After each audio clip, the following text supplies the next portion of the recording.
Hello and welcome to Blue Army TV. I'm sitting here after Carlisle have lost 3-1 at home to Oxford United. In what is quite honestly a little bit of a predictable result. It was a debut for new goalkeeper Harry Lewis. Not really too much wrong with his performance. In fact, I think him being at the back did help us a lot in the first half in terms of, as good as Gabriel Breeze was in the games he played in. It has been a bit of a problem this season where you do feel at times, even under Thomas Hall, even under Anderson, where the back line doesn't entirely feel confident with the goalkeeper behind them. And with Gabriel Breeze, that would have just been a thing of, he keeps getting better. We let him progress and let that back line calm down in front of him, because there were times where I think they were trying to defend the goalkeeper. And obviously that's what the defence is there for, but what I mean is, they didn't have the confidence in the goalkeeper behind them to get them out of trouble, which I think they did with Harry Lewis today. Like I said, that's not too much of a criticism on Gabriel Breeze. I just think, to have a good, experienced goalkeeper behind them, it does give the defence a lot more confidence to move forward a bit more, to try a pass sideways, to try a pass maybe in the midfield instead of just having to lump it forward. Which I think we did well in the first half. It's just an instance of, too much this season have we conceded the first goal, and it's a real problem. Even the games we've won this season, you think of Bolton, you think of Burton, you think of, not so much the Shrewsbury result, but there's Port Vale recently. Even in the games we're winning, we're conceding first. That seems to happen far too often. I think the only games I can think of where we've scored first are both Fleetwood games, which we've drew 1-1. And of course Shrewsbury, where we won 2-0, in our only clean sheet of the season. But yeah, look. Today, I think all of the new signings played well. I just think we were outclassed. I just think they were a better team than us. And look, that's going to be said a lot this season. And it has been said a lot this season. But if we have a good first half like we did today and we don't score, we're going to live to regret that, because we can't have that much of the possession. And you talk about stats, we had a higher XG than Oxford today. I do think for most of the first half we were the better team. It's just we don't make our chances count, and ultimately I don't think we made enough chances for the possession we had.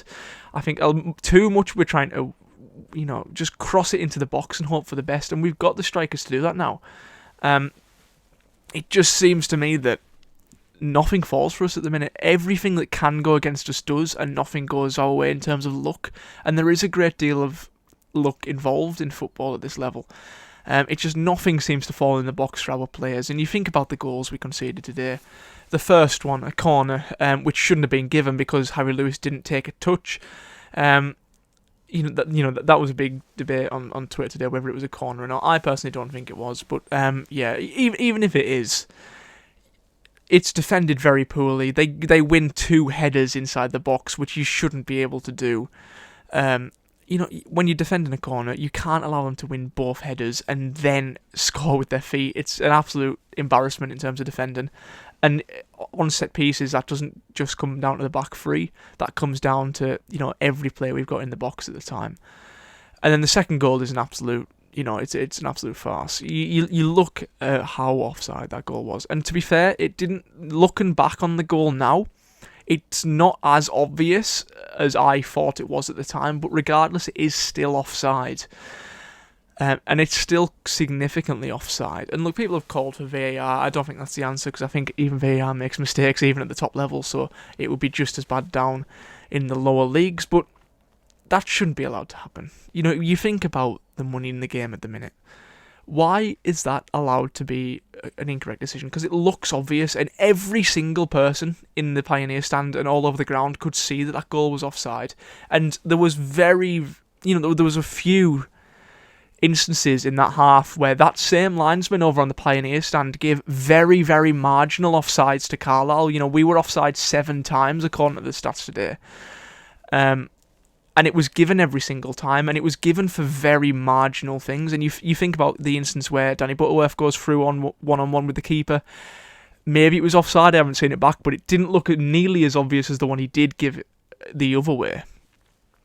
And it was just an instance where the officiating did ruin it a bit, and you think of the yellow cards as well, the soft yellow cards for Owen Moxon, for Harrison Neal, for John Mellish. John Mellish probably was a yellow card, and he does get booked a lot.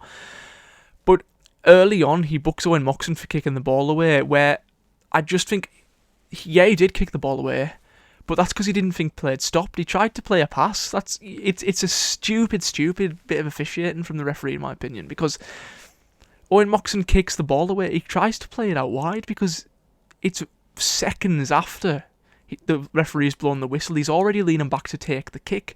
Yes, the ref blows the whistle and he kicks the ball away, but the pass is already in motion. He's already got it in his mind that he's going to play that pass. And it's just a weird one to give. And then just after that, for a soft tackle, he gives one to Harrison Neal. And just like that, two of our midfield free, and more importantly, the two more defensive of our midfield free, and now on yellow cards, which it does affect the mentality of them players, that they're scared to make the tackles that they need to be making, and who knows how much of an effect that had on the overall outcome of the game. You think about the third goal was just it screamed to me of complacency. It was a good finish, yeah, and I honestly do think the goalkeeper will feel like he could have got to it. I don't think there's really much he can do, but I think he, as a goalkeeper, will probably think he could have done a bit more for that. And then we get one back, but it's too late by then. But at least we're scoring goals now, and I think there's a big positive with Armstrong in the build-up to that goal. It was him that got the tackle in the box, that managed to play the pass across to Alfie McCalman, who puts the ball away to make it 3-1. But yeah, it gives us a bit more of a mountain to climb, and like Paul Simpson says, if we leave it too long, we're going to run out of games. And it's certainly looking that way at the minute, but we just need to get some more signings through the door, which are going to happen.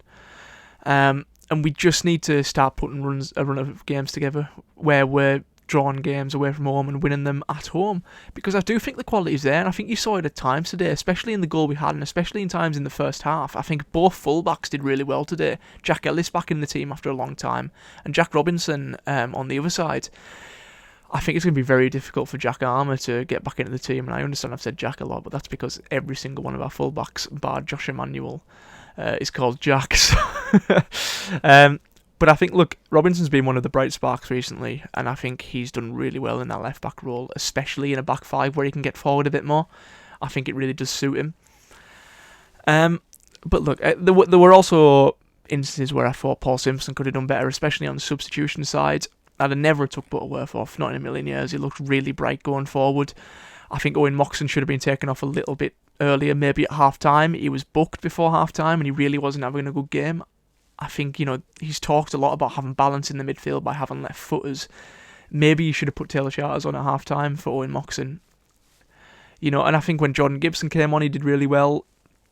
It's just about making them substitutions a little bit earlier and knowing when and which ones to make. And I think, look, if we take Moxon off at half-time and if we put Gibson on a little bit earlier, maybe it could have been a different game. But I think overall today, these new signings will need time to gel into the team, and we were just beaten by a better team today, and that's all that can be said, I think. Not too much to blame on the manager, really. I think there's not really too much he can do about that. Him being an Oxford legend will, Oxford fans will be very happy about getting the result today, especially against one of their own. But yeah, I don't think we're down and out yet. I think lots being said about this result, and I think there's been a big overreaction to this result. And yes, it is disappointing, but unlike a lot of games recently, there has been bright moments and there has been some encouragement today. And I think you've just got to take that bit of encouragement and you've just got to try and push on and get some more signings in and hope that soon we'll be able to put a run of games together where we can finally push towards getting into that safety area. But yeah, thank you for listening to me waffle today. Let me know what you think in the comments. Please like the video and subscribe to the channel, and in a bit.